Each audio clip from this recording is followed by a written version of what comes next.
দুই মাথাযুক্ত বাছুরের জন্ম দিল গাভী। দুই মাথাযুক্ত এক বাছুরের জন্মকে ঘিরে শুরু হয়েছে মহিলাদের পূজার্চনা। উৎসাহী জনতার ভিড় উপচে পড়েছে গৃহস্থের বাড়িতে। সবকিছুই স্বাভাবিক, শুধুমাত্র বাছুরের রয়েছে দুটি মাথা, জীবিত আছে বাছুরটি। দুই মাথাযুক্ত বাছুরের জন্মকে কেন্দ্র করে রীতিমতো শোরগোল পড়ে গিয়েছে শিক্ষকের বাড়িতে। বিচিত্র বা আশ্চর্যজনক এই ঘটনা প্রকাশ্যে আসলো ত্রিপুরার কদমতলার সরসপুরে। এক শিক্ষকের গাভী দুই মাথাযুক্ত বাছুর জন্ম দেওয়ার খবর ছড়িয়ে পড়তে উৎসাহী জনতার ভিড় জমে যায় সরসপুরে। বাছুরটিকে এক ঝলক দেখতে ঝাঁকে ঝাঁকে ছুটছেন কৌতূহলী জনতা। আশ্চর্যজনক এই ঘটনাটি ঘটেছে উত্তর ত্রিপুরা জেলার ধর্মনগর মহকুমার কদমতলা ব্লকের সরসপুর গ্রামের ৫ নম্বর ওয়ার্ডের সঞ্জয় কুমার নাথের বাড়িতে।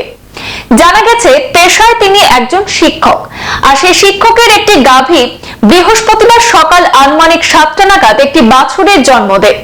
বাছুরটির জন্মের পর দেখা যায় স্বাভাবিকের চেয়ে অনেকটা বিকৃত আকারের। সেই বাছুরটির মুখের পাশে আরো একটি মুখ দেখা যায়, সেখানে দুটি চোখও দেখা যাচ্ছে, দুটি নাকও দেখা যাচ্ছে। অন্যদিকে আবার স্বাভাবিকের দুটি কান এবং 4টি পাও রয়েছে। তা দেখে মালিক রীতিমতো চমকে যান। তবে জন্মের পর বর্তমানে বাছুরটি সুস্থ রয়েছে বলে জানান মালিক সঞ্জয় কুমার নাথ। তিনি পেশায় একজন শিক্ষক। খবর ছড়িয়ে পড়লে সকাল থেকে শিক্ষকের বাড়িতে শত শত মানুষের উপচে পড়া ভিড় পরিলক্ষিত হয়। গ্রামের মহিলারা দেবাদিদেব মহাদেব রূপ ভেবে ভক্তি সহকারে পূজার্চনা শুরু করেছেন বলেও খবর রয়েছে। আমার গাই একটা আছে, জার্সি গাই। এটা সকালবেলা বাচ্চা আছে না, আমি ডাক্তারের প্রথম ফোন করছি হসপিটালে। ডাক্তার আইসে, আইয়া বাচ্চাটা প্রসব হয়েছে। ওখানে দেখা যায় দুইটা মাথা, আর এমনি সব সুস্থ আছে। 4টা ঠ্যাং, 2টা খানও আছে।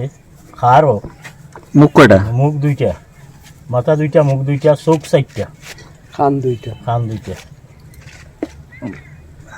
আজকে কি আপনার বাড়িতে এই ঘটনাটা ঘটেছে? ওই আজকে সকাল 7টায়। কতদিন ধরে আপনার মানে কি করেন আপনি? আমি তো পেশায় শিক্ষক, আর গরু ফালতেছি 3 বছর থেকে। এই প্রথমবার আপনার বাসাতে হয়েছে? ওই প্রথমবার, এরকম আমি আর দেখছি না। দেখতে পেলাম আপনার বাড়িতে মানে আম জনতার অনেক ভিড়। অনেক ভিড়। এখন কি করবেন আপনি মনস্থ করেছেন? এটা তো পালমু, গরু পালি, আর আমি পালমু, বাচ্চাটা পালমু। আপনার নাম কি? সঞ্জয় কুমার নাথ।